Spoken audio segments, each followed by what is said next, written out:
Welcome back to my animal education series. Today I'm here with Rick. So do you mind explaining to us what you have here and what organization you're with? Okay, sure. The animal I have here is a Diamondback Terrapin. This is the only resident estuarine brackish water turtle we have in the United States. And my name's Rick O'Connor. I'm with the Florida Sea Grant Program. We work with marine issues with the University of Florida Extension Program. We're scattered all throughout the state, and I'm assigned to Escambia County over in Pensacola. So what kind of work are you guys doing with the Diamondback Terrapin? The Terrapin is actually something I was working on before I joined Sea Grant. This is an animal that is very cryptic. It's hard to find them in the wild. And so their population status is somewhat questionable in the state of Florida, and particularly in the Florida Panhandle. We started working with this animal back in 2007, and actually objective number one was, were there even terrapins in the Panhandle? And the answer is yes. I was surveying 6 different counties, and we have found them in all counties. Well, that's good. Yeah, it's really cool. Now the next step is to find out, well, how are they doing? Whether their numbers, are they going up and down, or are they stable? So step one in that process is to determine where they actually nest. As you said, this is a saltwater turtle. It doesn't really like the ocean. It's actually in the family Myidae, which is the same family with the freshwater turtles, the cooters, the sliders, even the box turtle. Right. Its closest cousin is the map turtle, which lives in some of the rivers around here. So it is not related to the sea turtle at all. It's actually related to more of the pond turtles. But it does looks very much like a pond turtle. It does, yeah. And the size-wise, just for folks, you can see by a scale here. You were asking earlier, how big do they get? A female will get a little bit bigger than this, maybe 10, 12 inches. That would be a big terrapin. Yeah, and this turtle, like let's say out in the ocean, would become food for a lot of bigger predators as well. Yes. Now we do find them out there. We tag them. As a matter of fact, we found one not far from here in the Gulf. What the studies at UF have found is that they do have a lacrimal gland in their eye which can help excrete salt. So they can tolerate salt water. But test in full strength seawater, which is around 35 parts per thousand, that's how much salt content's in the ocean. The studies will tell you that they might last a month, and then they start really stressing. We found one just recently, within the last year, in the Gulf of Mexico near Navarre. Was swimming along there. It was in really bad shape, severely dehydrated. It had gooseneck barnacles growing all over it. Oh. And so a specialist who knows about the barnacles said that turtle had been out there at least 50 days. Wow. But it was in really, really bad shape. A vet helped us on that. Kudos go out to the Navarre Beach Sea Turtle Center, Conservation Center. They helped rehabilitate the turtle we named Lucky. And so Lucky got better, and then we released it where Lucky should be, which is in the estuary. So they like salinities more in the, I would say 10 to 15 parts per thousand is where they're comfortable. They can certainly live in 20, 25, but when you get into 30s, they start stressing. So now you mentioned brackish water. Sorry for yeah, that's okay. You mentioned brackish water. So will they spend more time in kind of brackish water or more time in fresh water? They can survive in fresh water. Folks who have them in aquariums a lot of times will actually keep them in fresh water. They're fine. They prefer salt water. Okay. So that's where you're going to find. Is that where the food will be, or? Yes. Okay. Yeah, and again, it's rare to find these things. We'll find them at the mouth of rivers sometimes, but it's rare to find them up the river very far. They really like to be in the estuary, the bay. And speaking of food, what kind of animals will these turtles eat? They are shellfish. That's what they prefer, and depending on where they are within their range, the terrapin, actually there's 7 subspecies of these. Their range is from Cape Cod, Massachusetts, all the way to Brownsville, Texas. And within that range, as I said, there's 7 different subspecies. There are 5 in Florida, and 3 of those are only found in Florida. So depending on where they are in their range, they have favorites. Here in the northern Gulf of Mexico, we find they really like the marsh periwinkle, Littorina, which is if you ever go to the salt marshes, there's a snail that goes up and down the grass.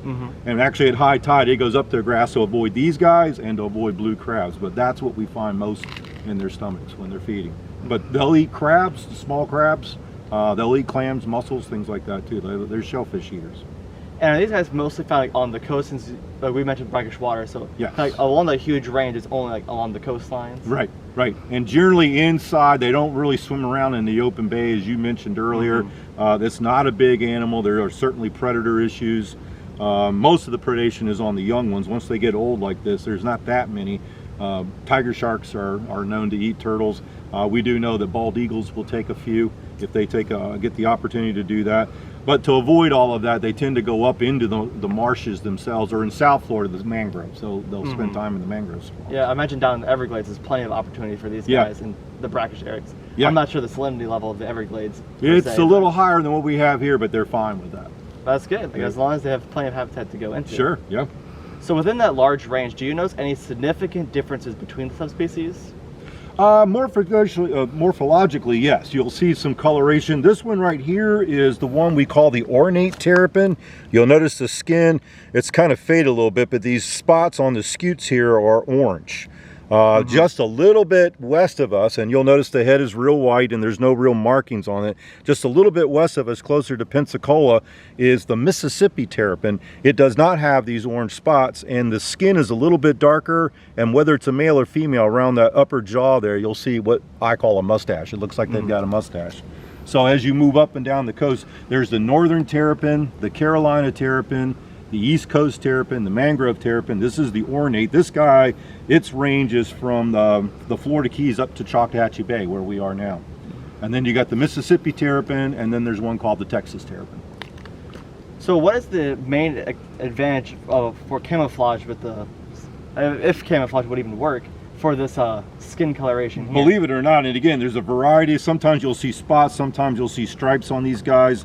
The camouflage is amazing, because we have actually seen females coming out. They live up in the marsh, but when it's time to lay eggs, she will swim into the open bay and approach the beach from the bay instead of just coming through the grass.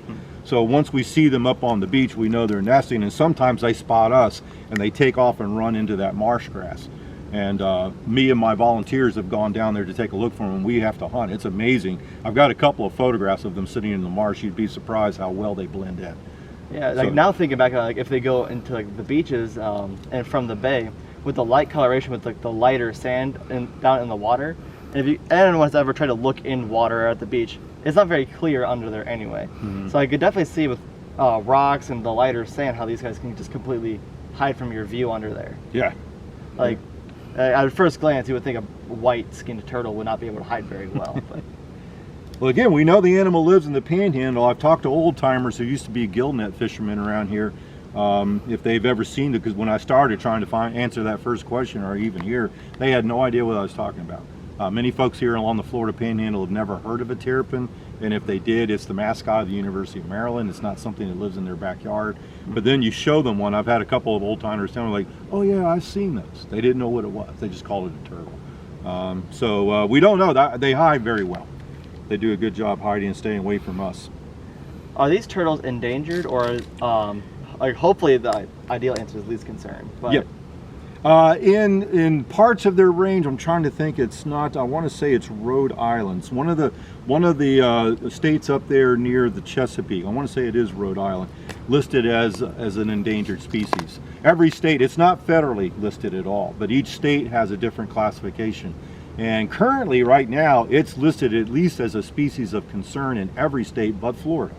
It's not listed as either species of concern, endangered, or threatened in our state, though the state is very concerned about the population status of this animal right now, and is currently going through some ruling, I would say is the word for it, some ruling changes about who can have them and what permits are needed. And actually, you know, there are bigger issues with us right now. As I was telling you earlier, it was food at the end of the Civil War. This was a very popular food item in the Chesapeake area, and they actually had aquaculture going on here in the South to provide terrapins. In Mobile Bay, there was a big farm, but to provide terrapins to that market. But they basically priced themselves out of the market, so people quit eating them. No one really paid attention to the animal. We'll see. We don't know if they recovered from that. But in the 1950s, they developed what we now know as the crab trap, the wire mesh crab trap.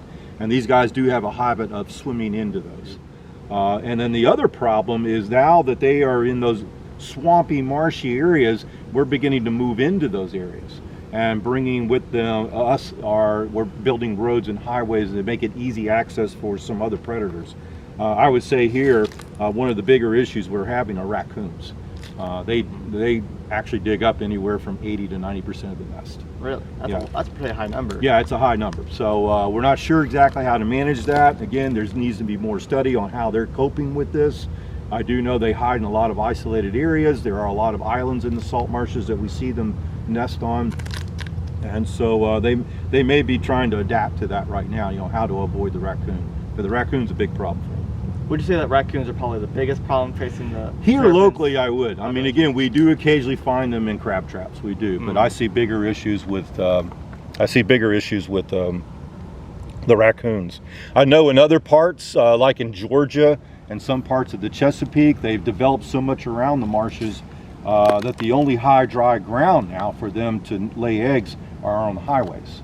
Ooh. And so yeah, and so the road mortality is starting to become an issue in some parts of their range. So how did you get this specific turtle here? This turtle was actually an unwanted pet. Somebody had this as an unwanted pet, so we took it. It lives at the Roy Hyde Environmental Center. We have permission to keep 2 there, so we have 2, and we use it for educational purposes to educate people about this turtle. So let's say someone finds like an injured terrapin, and obviously they want to take care of it and what's the best for it. What would be like the first step that they should take? Like, let's use like the Florida Panhandle, for example. Okay, yeah, if they get one that's injured, there's a couple of things. Each of the counties, I can't speak for Tallahassee over, but at least here in the Okaloosa-Walton area and in the Escambia-Santa Rosa area, there are wildlife sanctuaries that are specially permitted by FWC to rehab animals. So you can take it there. And then obviously the one in Navarre that you mentioned before. Yes. Yes. Which I believe we may have talked to, but hopefully that's for the future. Yeah. We can do a video there. Yeah. They got a cool sea turtle center there, yeah. And they have terrapins there too. Yes. They've got terrapins there too.